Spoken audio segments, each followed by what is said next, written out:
মাম্পির আর কোনো খোঁজ পাইনি। আর ওই ঘটনার 2 মাস পর সূর্য জলে ডুবে মারা যায়।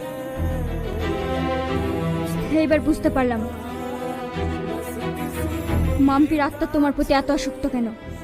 ও তোমাকে এত সহজে ছাড়বে না। মা, তাহলে এখন উপায়? উপায় একটাই আছে। সামনে মঙ্গলবার হচ্ছে অমাবস্যা। অমাবস্যার আগে যেভাবে হোক আপনার ছেলের বিয়ে দিতে হবে, না হলে কিন্তু আপনার ছেলের অনেক বড় ক্ষতি হয়ে যেতে পারে। আমার অবশ্য আছে তার মাত্র 5 দিন বাকি। এর মধ্যে একটা ভালো মেয়ে আমি কোথায় পাবো? ভালো মেয়ে খুঁজতে গিয়ে নিয়ে ছেলেটাকে হারাবেন নাকি? আশেপাশে কোনো চেনা জানা মেয়ের সাথে বিয়ে দিয়ে দেন।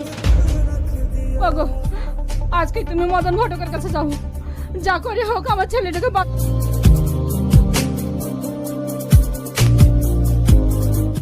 হবে। ঠিক আছে, আমি কিছু একটা ব্যবস্থা করছি।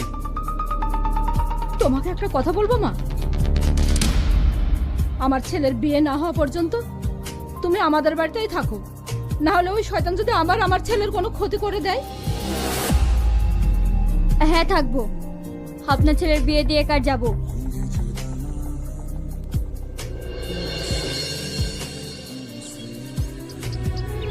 3 দিনের মধ্যে কি করে বিয়ে দেবো ভাই? সবকিছু জোগাড় করতে একটু সময়ও তো লাগবে। না না ভাই, চিন্তা করছো কেন? এখন শুধু বিয়েটাই পড়িয়ে রাখবো, পরে অনুষ্ঠান করব। কি গো, তুমি আবার বসে রইলে কেন? বৌমাকে মালাটা পরে আশীর্বাদ করো।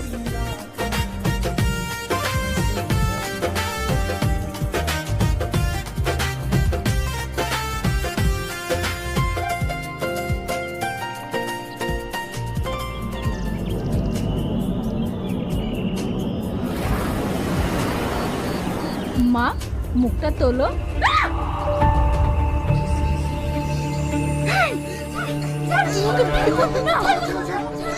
আমি এটা হতে দেব না।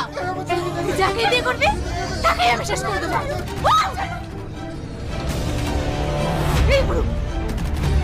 এরপরও তুই ইচ্ছার সাথে তোর মেয়ের বিয়ে দিবি? না না না, আমার মেয়ের বিয়ে দেবো না।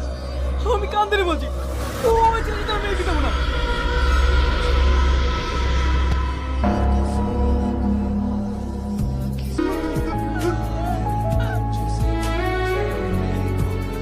কি ব্যাপার, আপনারা কান্নাকাটি করছেন কেন? আত্মার ভয়ে আমার ছেলেকে কোনো মেয়েতে বিয়ে করতে চাইছে না। অমাবস্যা তার 2 দিন টাইম আছে, এর মধ্যে আমার ছেলের কি